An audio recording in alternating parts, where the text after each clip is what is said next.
6 అంక మధ్యమాలు 6 అంక మధ్యమాలు 1, 9/2 మధ్యలో పెట్టాను. 1, 9/2 మధ్యలో 6 అంక మధ్యాలు పెట్టాను. A1, A2, A3, A4, A5, A6, ఇదేమో 9/2. 6 అంక మధ్యాలు రైట్ 1, 9/2 మధ్యలో పెట్టాను. నా ఇది చూడంగానే మనకు అర్థమైపోతుంది సార్.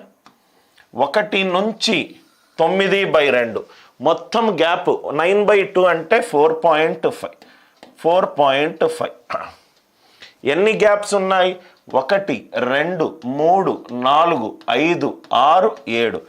7 గ్యాప్స్ వల్ల నాకు 1 అనే వాల్యూ 4.5 అయింది.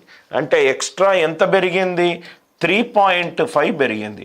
7 గ్యాప్స్ వల్ల వాల్యూ 1 కాస్త 4.5 అయింది. అంటే ఎంత పెరిగింది? 3.5 పెరిగింది. అంటే ఈచ్ గ్యాప్ ఎంత పెరగాలి? 0.5 పెరగాలి. 0.5 పెరగాలి అంతే. ఏ ఫార్ములా లేదు, ఏమీ లేదు. ఇది 1. 0.5 పెరిగితే 1.5, 0.5 పెరిగితే 2, 0.5 పెరిగితే 2.5, 0.5 పెరిగితే 3, 0.5 పెరిగితే 3.5, ఇది 4, ఇది 4.5. అన్ని 6 అంక మధ్యాలు సింగిల్ స్టెప్లో మనకు ఆన్సర్ వచ్చింది. ఏం చేశాను సార్? మొత్తము 6 అంక మధ్యాలు పెట్టాను. అంటే ఇది T1 6 పెట్టాను, ఇది 7, ఇది 8. T1, T8 8 గ్యాపులు ఉన్నాయి.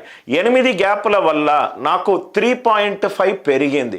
7 గ్యాప్స్ వల్ల 3.5 పెరిగితే ఈచ్ గ్యాప్ వల్ల ఎంత పెరుగుతుంది? 0.5 పెరుగుతుంది. ప్రతి ఒక్కటి 0.5 పెంచుకుంటూ రండి. ఏ ఫార్ములాలు ఏవి మనకు అవసరం లేదు. I hope the idea it is clear.